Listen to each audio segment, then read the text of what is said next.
I'm Dane Rose.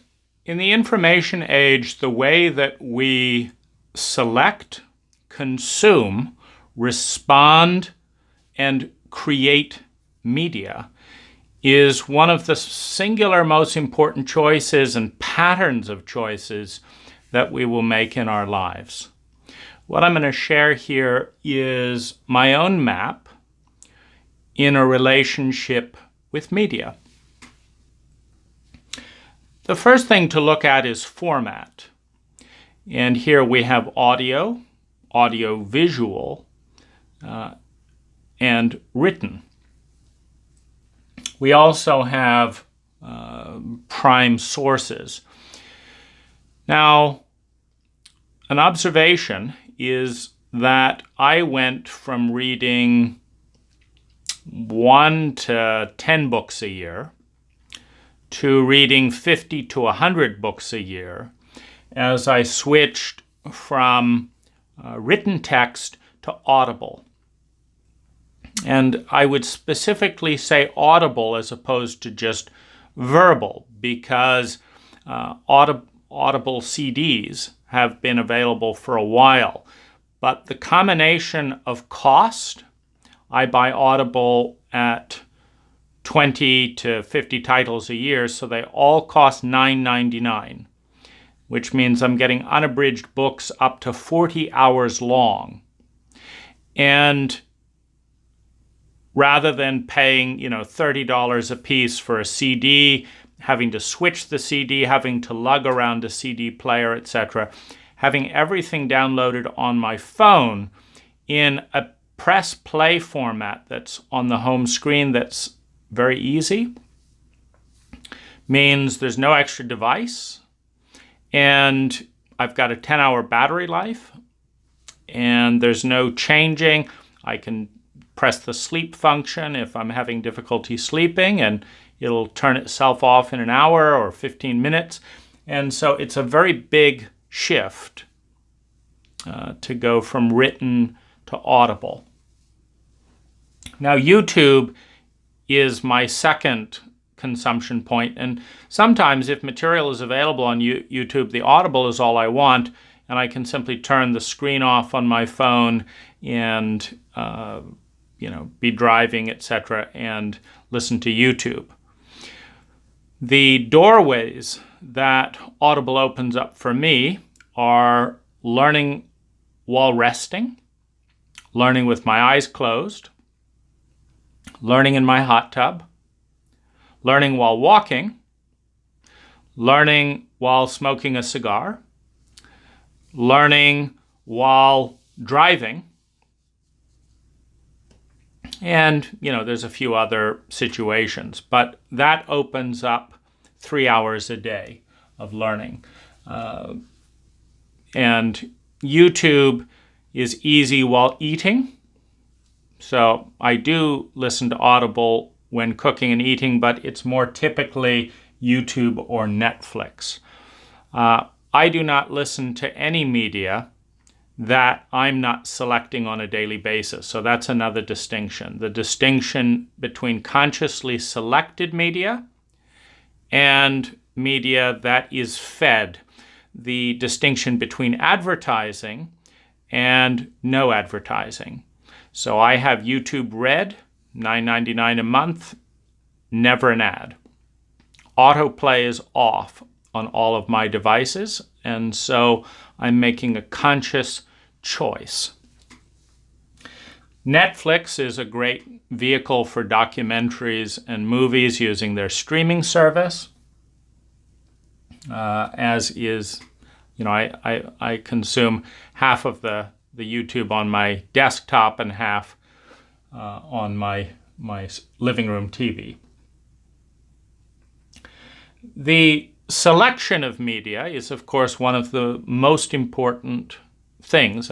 Certainly opening up the doorway to 50 times more media by going to audio or audio-visual is a great first step. But if you're going to consume more media, the selection becomes more and more important.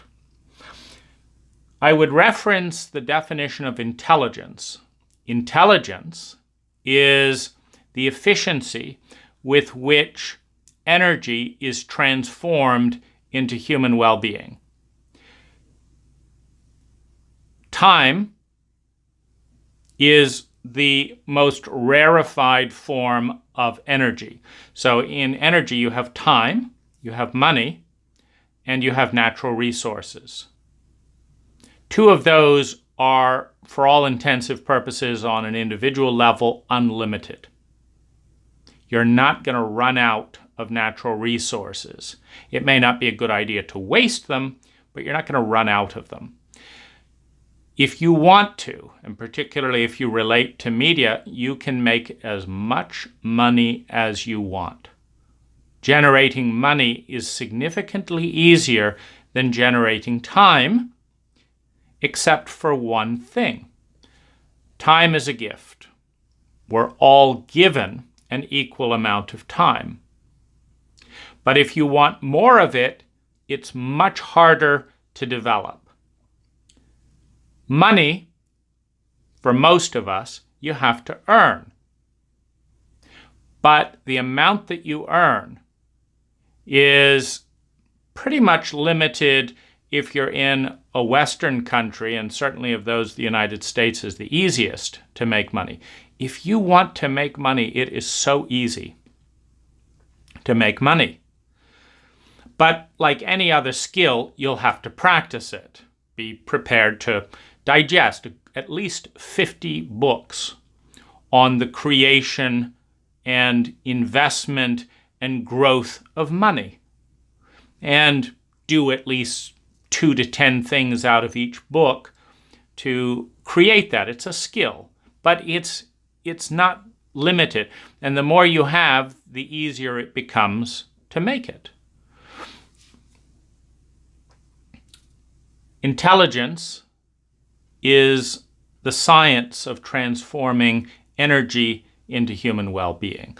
And so the selection of media you consume and don't consume should filter through the question, will this media create more well-being for me directly or indirectly? Will this media, consuming this media, help me bring well-being to those who I love, who I care about, which is as big as a circle as your empathy extends to, be that the planet, the country, the state, the community, your family, just you. Will it bring well-being as a result of consuming this media? And the big pivot point there tends to be action. So if you just consume a lot of media and don't take a single action in response, it's unlikely to generate well-being, other than if you're consuming media for pleasure, as in a fiction or romance that is not, that's primary goal is to bring in images that will create pleasure chemicals in the body. The next thing to look at in this map is your device. And having a flow with your devices is one of the single most important things to do. An example, this is one relationship with media where I'm creating media.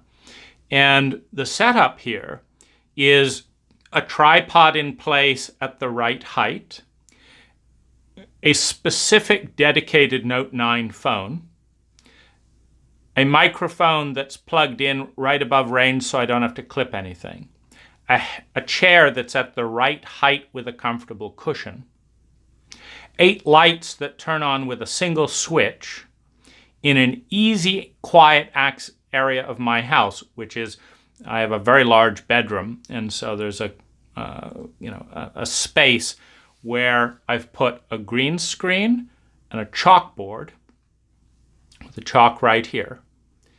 And what this means is idea, walk down the stairs, press play after flipping the switch. Sometimes I'll pause to make a drawing like this.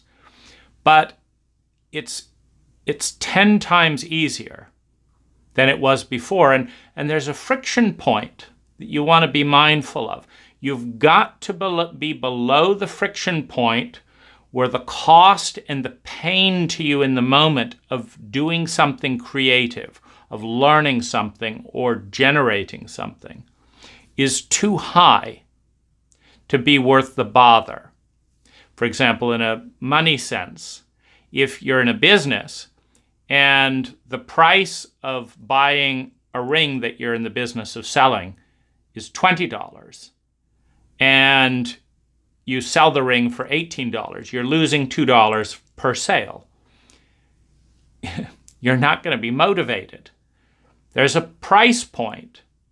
Maybe it's you have to buy the ring for $5 and then sell it for $18. And at that point, the friction is low enough that you can be and stay in business. I have about 3 steps I'm willing to take. Walk down the stairs, press one light switch, press record. Maybe 4 with the drawing. Otherwise, it gets too scattered. The same is true in consuming media. So, having YouTube with a search function in the remote in the TV uptakes the value of the living room TV. Having a one button starts Netflix uptakes the value. In my Audible, having 10 titles that I haven't read in advance, so that when I think, let me learn something, prior me prepared 10 titles to choose from, makes a difference. And in addition to the little stand that I have here, I have 2 other stands, one for an iPad and one for another larger tablet, so that, for example, I can go out on the deck, grab my larger tablet that's already in its framed stand, which means it can go up and down to the right height, and just set it next to whatever chair I'm on, and I can now interact with it as a push button, device. Just slide down the remote, go into Wi-Fi. Now the devices that stay at home have no passwords, so it's a simple tap, and then I'm acting, I'm engaging. Keeping 5 or 6 battery charging stations around the house so that devices are plugged in and ready to go. Having 3 or 4 devices so I don't have to go upstairs or change out of one thing. So I have one phone that is my phone for most Audible and is my actual phone and my wallet. So that stays by the upstairs front door. Having another phone that is my video phone. Having another, I use a Pro iPad to do my video recording in the office. It has its own microphone set up. It's kept at 10 hours battery charge. I can just swivel it over and press record and record what's going on in the office. On the screen, of the desktop, I've got a screenshot recorder loaded and in one of the lower icon bars, so I can record what's going on the screen at any given point. I have a Skype recorder that's got an icon ready there. Then I've got the backup Note 8 here, which, for example, when I was building my Audible thing, I've got 500 books on this Note 8. And so I can just scroll through and see, well, okay, have I covered the stuff here?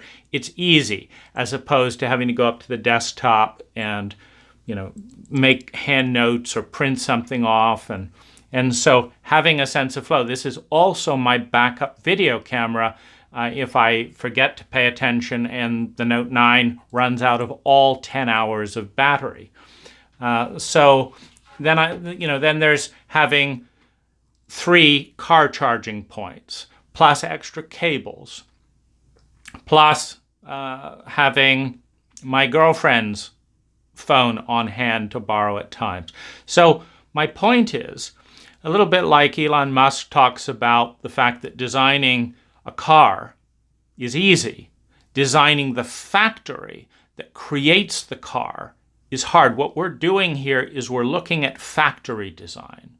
What's the factory that makes the creation and consumption of intelligent media flawless, effortless? So we've got phone, tablet, stand, a habit of always charging. I put a special charger in my car that stays on when the ignition is off because it didn't come with that. And so a phone or a device can charge. And, finally, I have a car camera that's 4K so that I can just tap, and within moments, I'm recording anything that the windshield sees. Now, this recording technology becomes relevant when you want to retain information. If you forget information, it's not going to be very useful. The best way to integrate information is to teach it.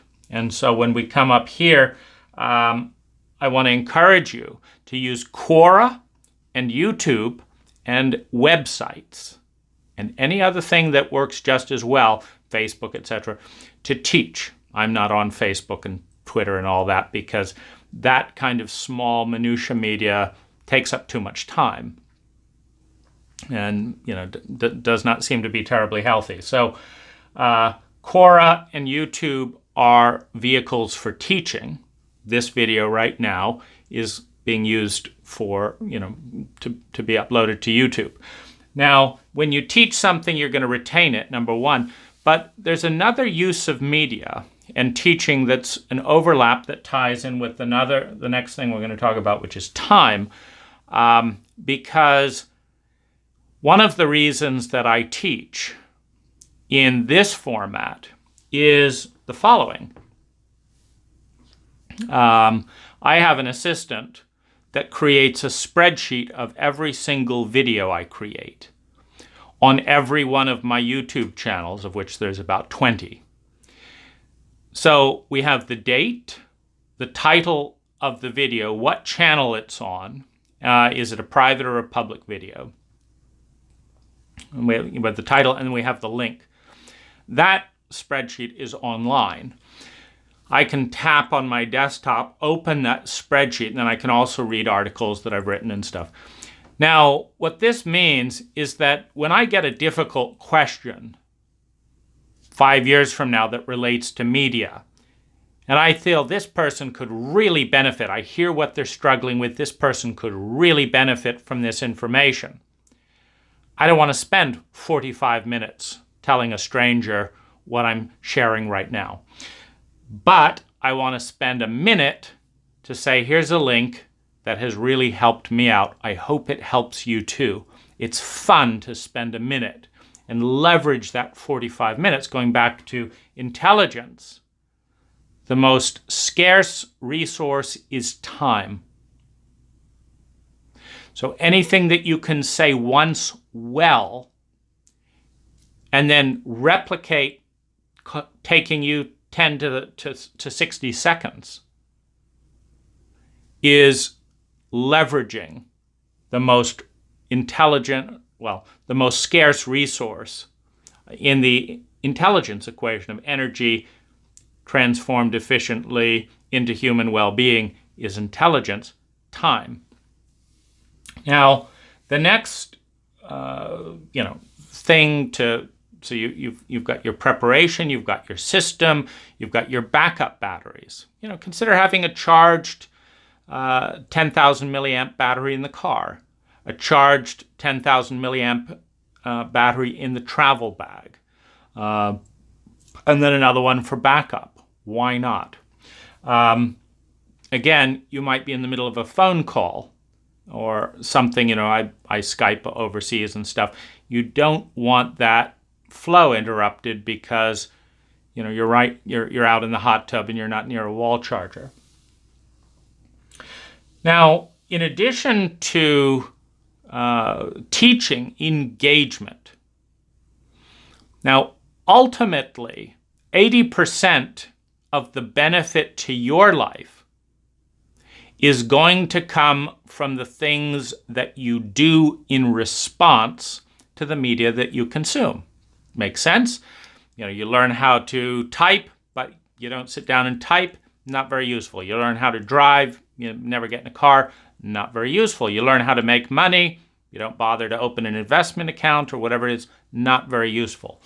And so, if you understand that 80% of the value comes from the actions that you take and the way you pass that information on to other people so that they take action, then you want to set up a system for active engagement.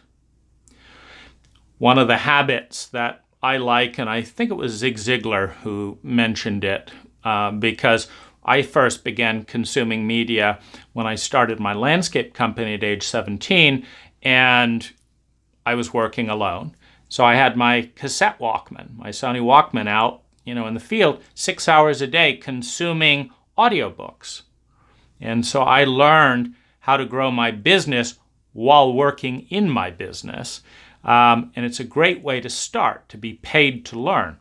Now, Do It Now was one of the philosophies that I liked it. It may have been Brian Tracy, it may have been Zig Ziglar, but Do It Now. It's great. And it speeds up the amount of momentum. And so here's a little bit of this factory piece, because it's quite valuable. And so when I was listening to Tim Ferriss's The 4-Hour Workweek, I learned about virtual assistants along with much of the rest of the world. And I didn't know how to access that world. And I didn't know how to pick a virtual assistant. So I just did it now. I hired one and wasn't very good. But I thought, the world of virtual assisting. I don't like you for this and this and this reason. This is what I want. This is where we don't fit. This is where what I'm looking for. So I had that assistant find me another assistant that would meet my criteria. I then trained that assistant to be one of the most liberating phenomena of my life. I mean, my life is probably 500% bigger because of him. And the reason is this process of doing it now. So one of the first things that I had him do for me was find me a piece of software. I told him, I said, Devang, I want you to scour around and find a software that works like this. I bring my mouse to a point on my computer screen. I tap a button. I click record. I talk as long as I want. Then I click send, and it comes as a small audio format, meaning it's not a giant file. And that goes to you. And he did. It's called JD Voicemail. And so anytime I have a do it now idea, I run upstairs and click that icon and say, Devang, I want you to do this, this, this, and this. Look into this and this. Change our website like this. Do this like this. And then I click send, and then it's out of my space. I've forgotten about it. Done. And that's it. So I then get an email back a few days later saying, this has been done. Here's the link to the completed work.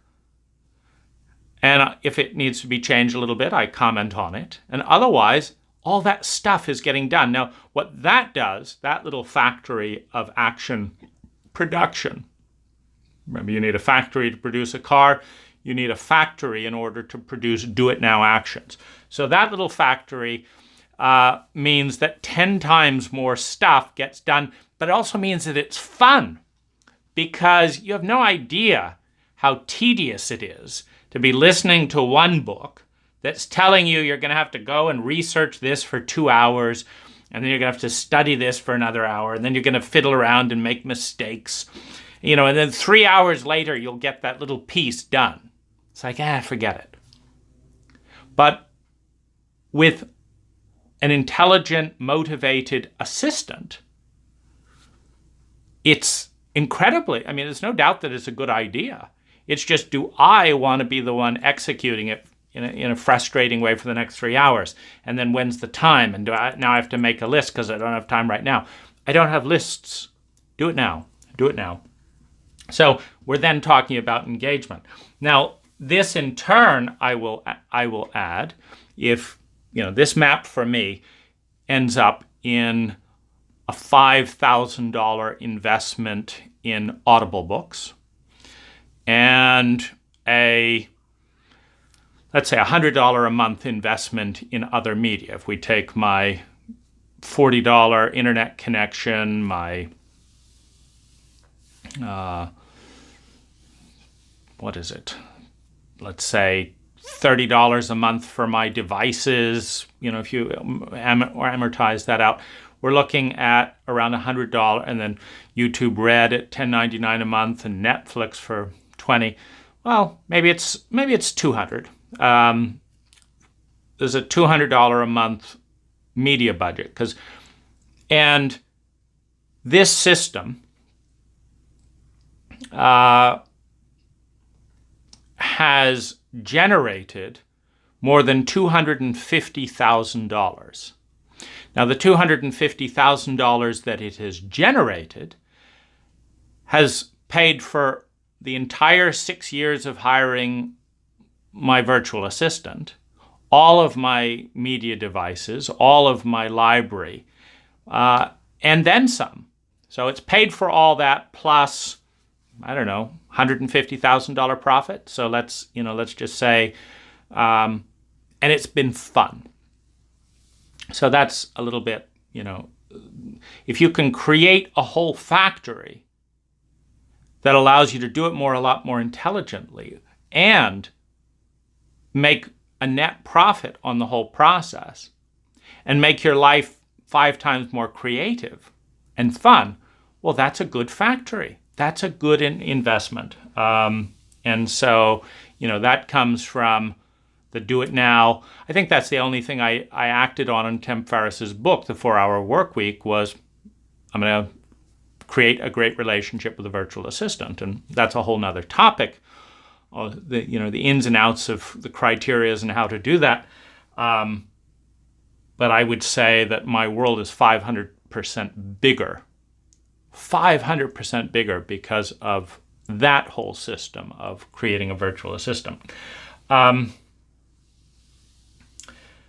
Now, we go into topics of media consumption, which then, if you're trying to integrate it by teaching and doing it now, etc., will be topics to act on.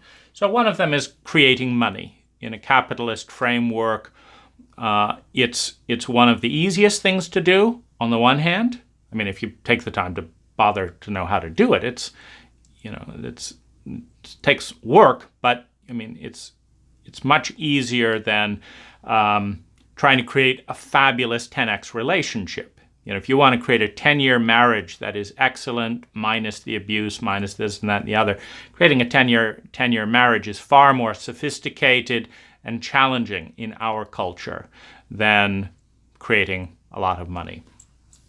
So creating money is an important, is a very important arena to study. If you don't have any, it's a good place to start. And right on your heels, time management and goals. Having clearly written goals and referencing them daily increases my productivity 400%. Having a virtual assistant, that's one way you can create time. Because if I have to make a 3-minute audio recording and click send, and 6 hours of work gets done because of that 3 minutes audio recording, that's just turned my 3 minutes into 6 hours. So you can't create more time for yourself, but you can get more done by leveraging other people's time. So time management, goal setting, creating money. When I started my business at age 17, well, there's a map around that book, so I'll leave you to that. Time and goals is a good area to study.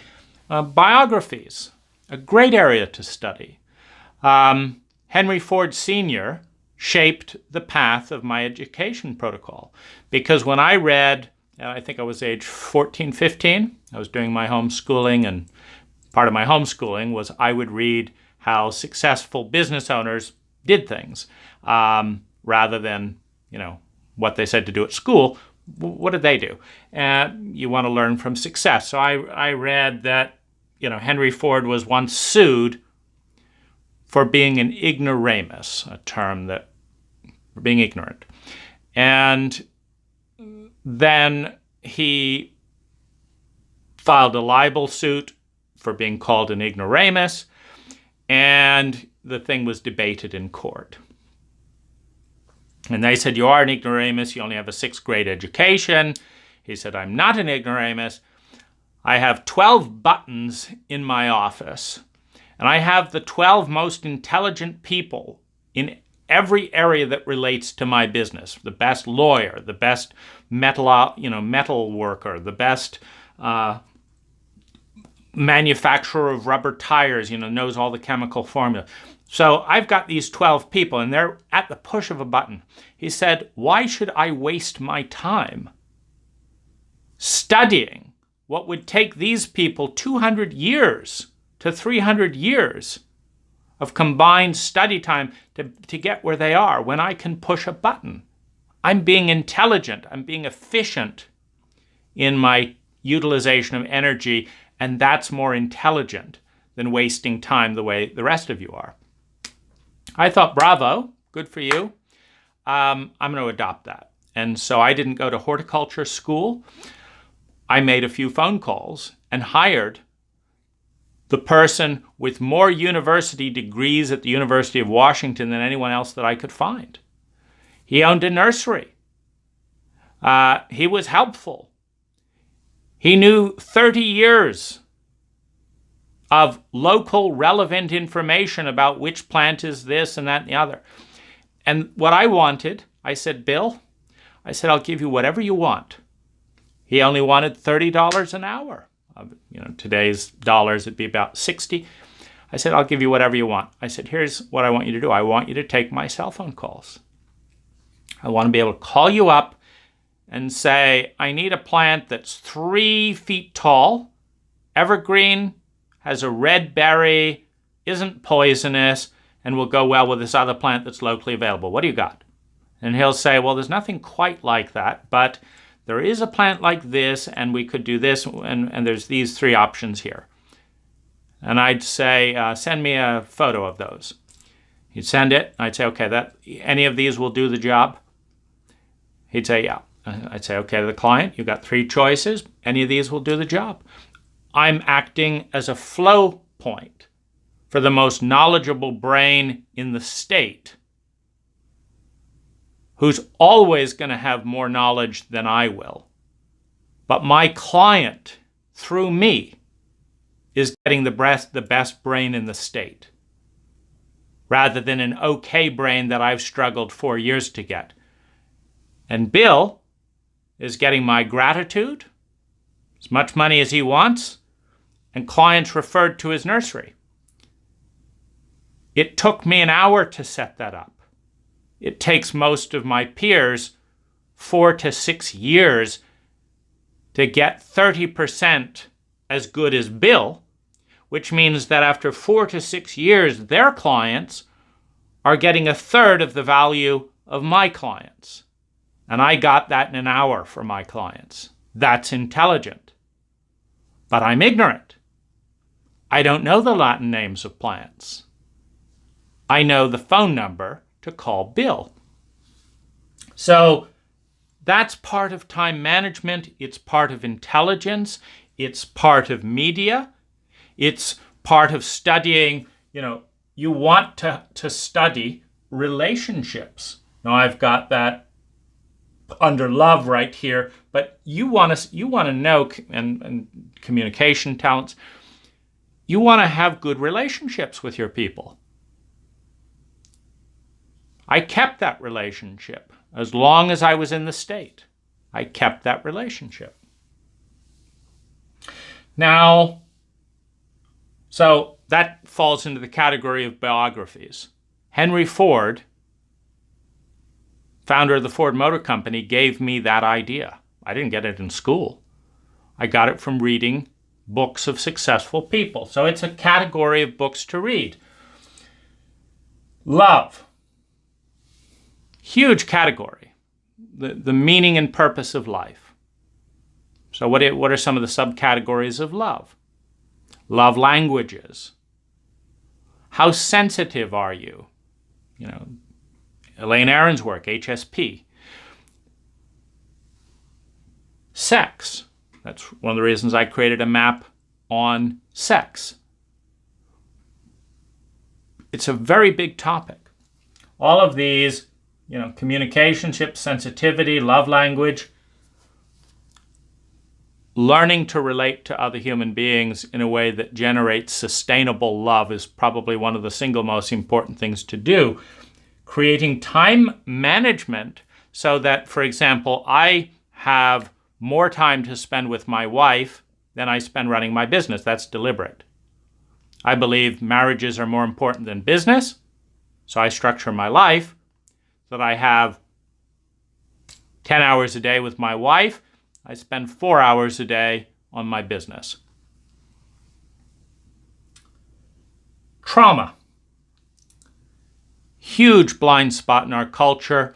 If you understand the correlation between trauma and the reptilian brain, between the reptilian brain and sociopathic behavior, between sociopathic behavior and the epidemic of emotional, physical, financial, and sexual abuse in our culture, you may come to the point that I have in believing that trauma is the pivot point in the health, in the growth, or the demise of our culture.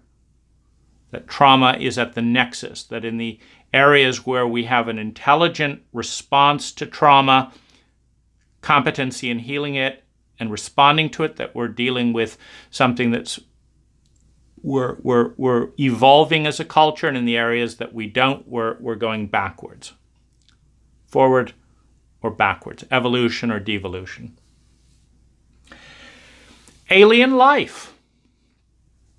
It's an interesting question. I think everyone should come to a place of an informed decision about alien life. It's an important thing that's on the fringes of our culture, but it's pivotal. It's pivotal in its impact on the species and on our paradigms. That's, in a certain way, a subgroup in the category I'll call philosophy. The most important part in my kind of holding this range of topics in the term philosophy is the relationship with the unknown, the relationship with the other. 99.9% of all information is not only unknown, it is unknown. There is way more that we don't know than we do, not only individually, but as a species.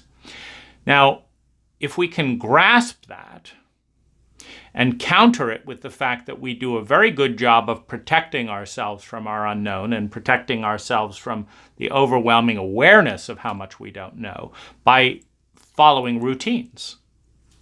I mean, your life can be 80% known because you keep it small enough that you know 80% of it. So if I just go home to the same bed every night, I know my bed. If I go to the same house every night, I know my house. If I get into my same car every day, I know my car. If I go the same route to work every day, I know the route to work. So I feel like I'm in this known terrain. But I'm only in known terrain because I'm excluding more than 99% of all reality in doing that. Now, this is a fractal pattern, meaning you know less than 1% of what's going on in your county, let alone the state. I mean, you think you do from newspaper? Nah. And just a little quick review of intelligence. I don't watch the news. I consume bits of it on YouTube, referencing things that I'm interested in.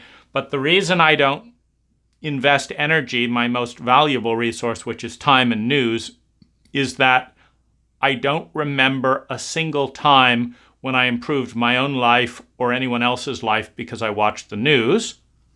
And I felt worse a majority of the time that I watched the news. But it wasn't a worse that I did anything about. So the world was not a better place because I watched the news. So it's not intelligent to take 30 minutes of the most valuable resource on the planet, my attention. And for you, it's your most valuable resource. It's not intelligent to put that monotonously into feeling bad. Now, the relationship with the unknown, that's one of the things that we're accessing through this world of media. The relationship with the unknown is things like spirituality, the relationship with mythology and ideals, the relationship with psychedelics, for example, altered states of consciousness, with dream consciousness. What we're looking at is how big is your world.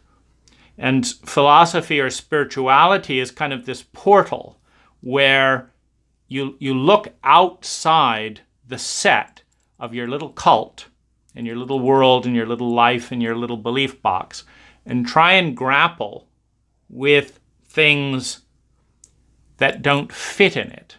And if you understand that 99% of reality doesn't fit in your little box,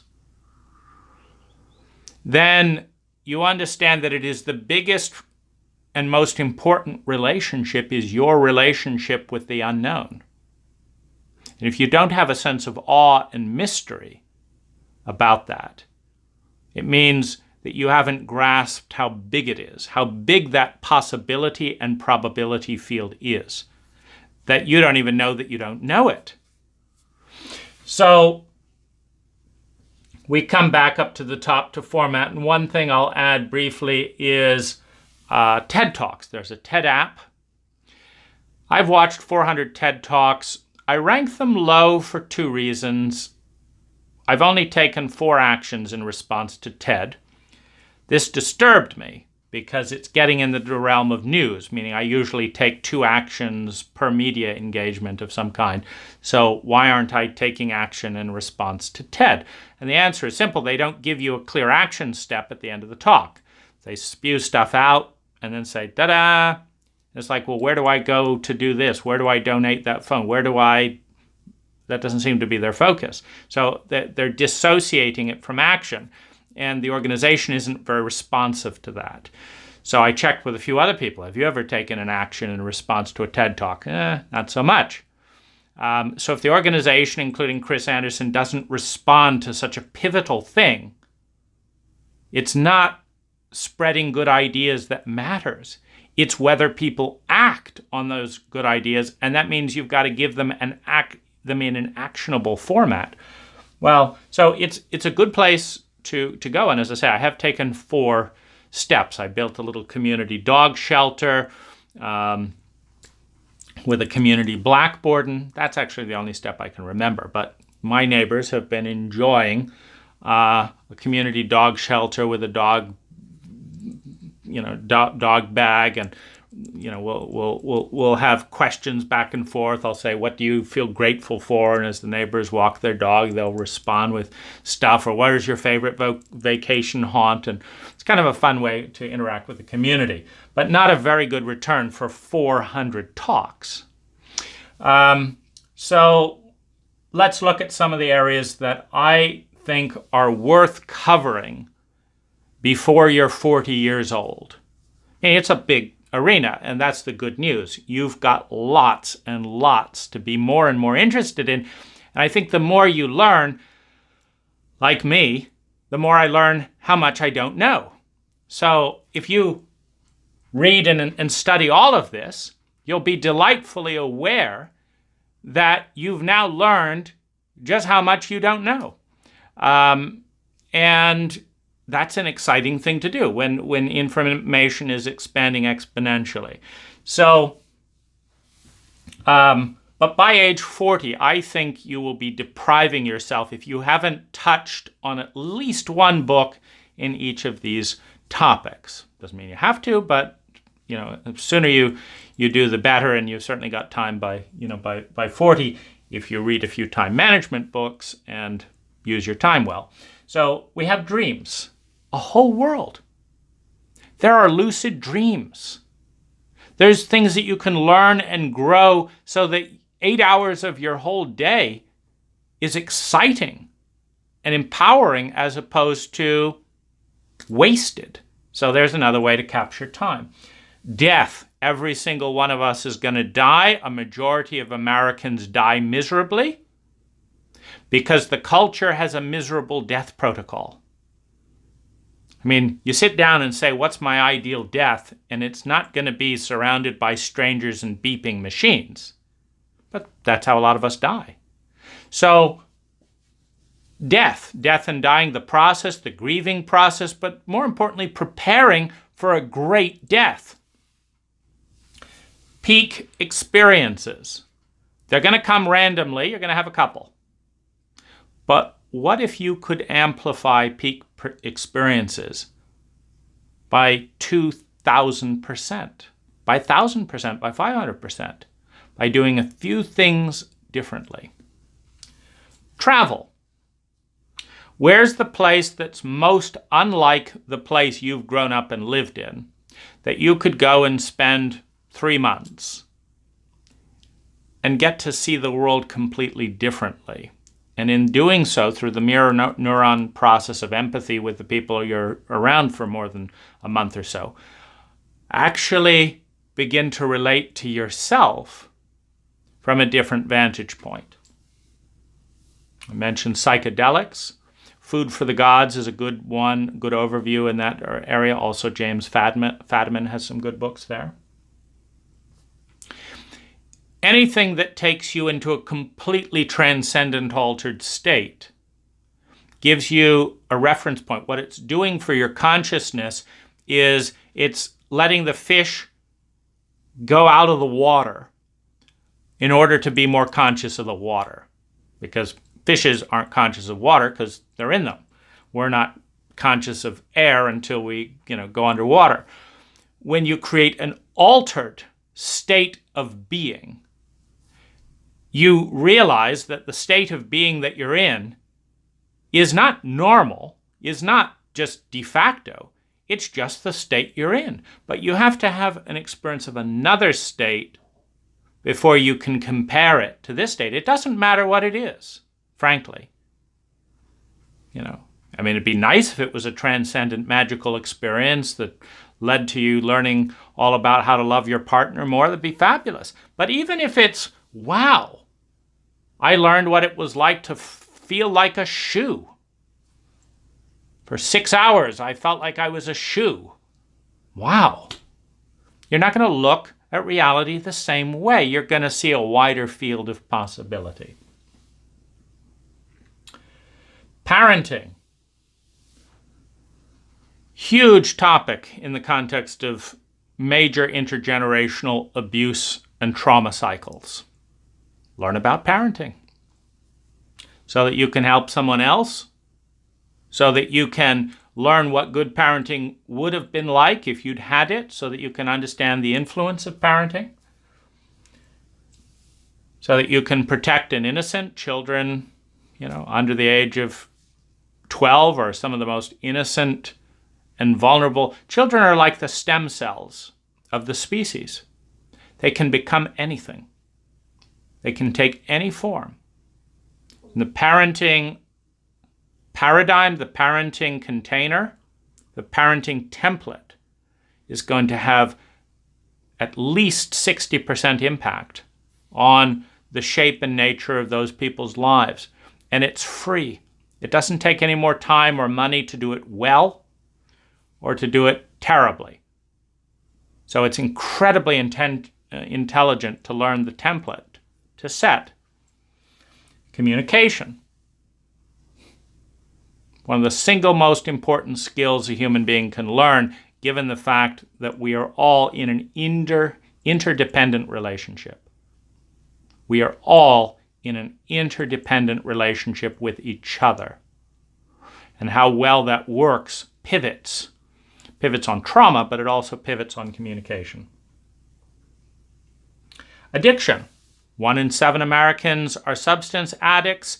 More than 70% of us are mental, emotional behavior addicts, meaning we do things rapidly and repeatedly that do not make objective sense in order to avoid certain feelings, to avoid certain psychological states. All addiction is pain management. People that have dysfunctional marriages and work late at the office are addicting to work. It's not intelligent. Their marriage is not going to get better because they're addicting at work. Anonymous sex is not going to solve their childhood trauma, but it provides pain management. Sexual abuse. More than 30% of us will find ourselves on one side or the other of sexual abuse by the time we're middle-aged. Why? Well, first of all, most of the abuse survivors in our country don't learn what abuse is because abusers never tell their kids, by the way, this is abuse. There is a profound conspiracy of silence, which leaves the people who talk about abuse get punished, teased, humiliated, so they don't. And in that silence and in the ignorance of our culture, they don't learn quite what abuse is. And it's not a fun book to read on your own. And when nobody is willing to talk to you about it without getting nervous and going into taboo terrain, it just gets washed under. Which means you're going to deal with sexual abuse survivors who invite you to abuse them and don't know that it's abuse. You can abuse yourself. I know a woman who says she does whatever the man wants, period. Condom, no questions asked. Whatever is asked. And she doesn't consider it abuse. The fact that she's risking her life every single time, I enjoy it. Well, when you are repeatedly abused, and particularly when that abuse is called love, it's confusing. Sex is pleasurable. I'm sure she gets a lot of positive feedback for risking her life in that way. But is she abusing herself? And is it abuse to her just because she never learned healthy boundaries for her own body? So we're going to be invited to abuse someone. Oh, don't worry about my feelings, just fuck me.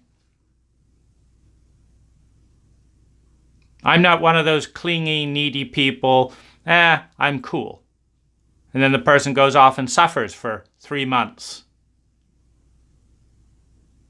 Or I'm fine when they're feeling terrible. We're going to be invited to abuse people in this culture. We probably are going to invite other people to abuse us. It is an abusive culture. It does not teach us how to honor and respect healthy boundaries, mentally, emotionally, physically, financially, or sexually. It's an abuse culture. So it's good to learn about. Mythology. The cultural language projected in images. The seeds of where our culture came from. I mean, it's not an accident in Western culture that 2,000 years ago we said that God was all-powerful, all-knowing, all-doing. Meaning God had Google. God had robots and gas engines. God had technology. Now we do. We become our gods.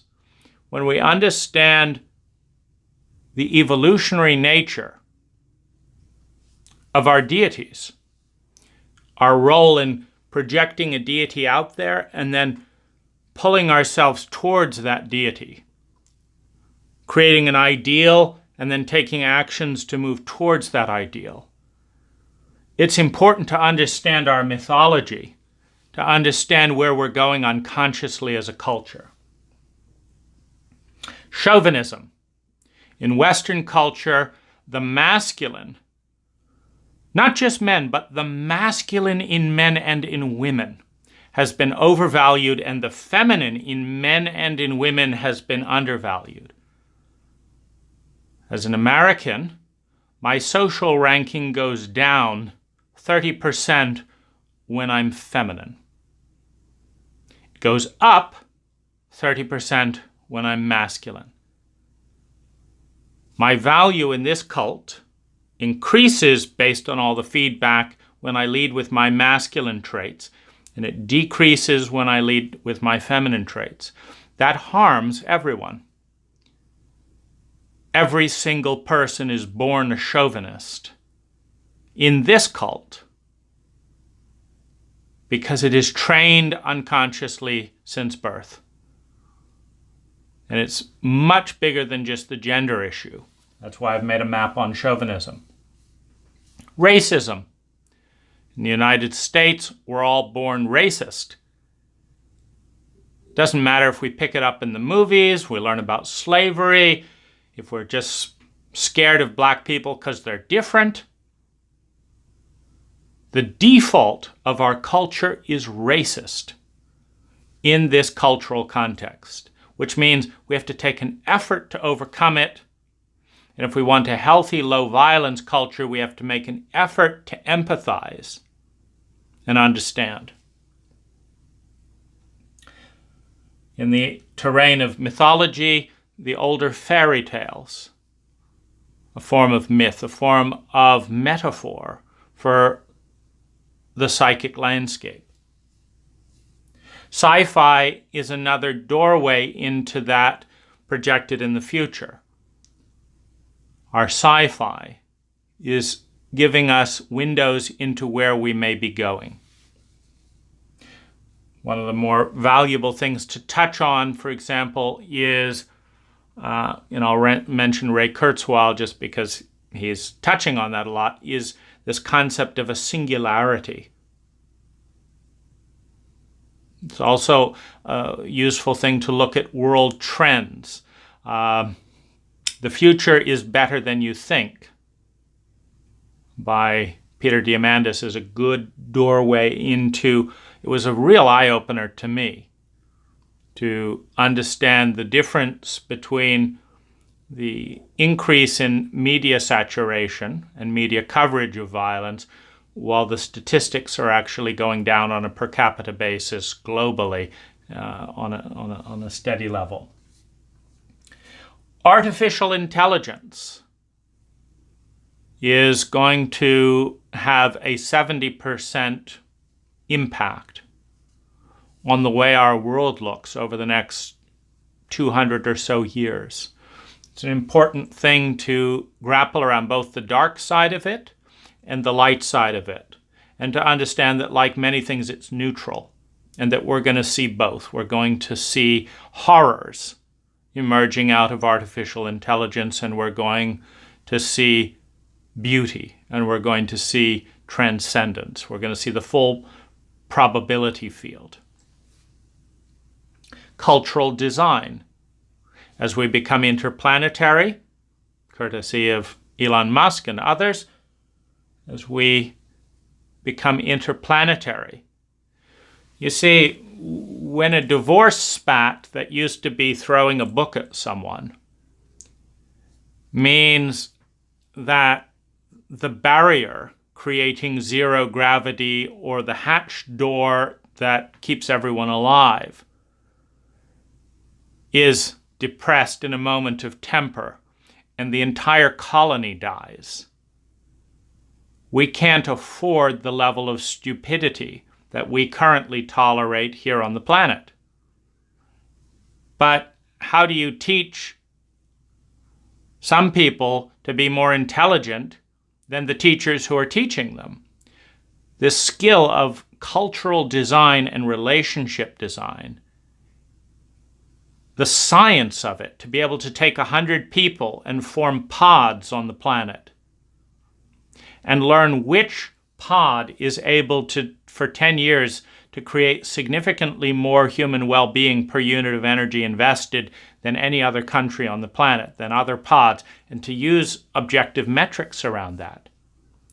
Groups of 100 people groups of very happy, healthy people, and learning in real time what they're doing right, what they're doing wrong, gathering data, disseminating that data, so that what we export to Mars or Moon or international hotels or floating hotels in just above the Earth's atmosphere is actually a group of human beings capable of being sustainable and enjoying that huge investment of energy, because each person is going to have more than $1 billion invested in them.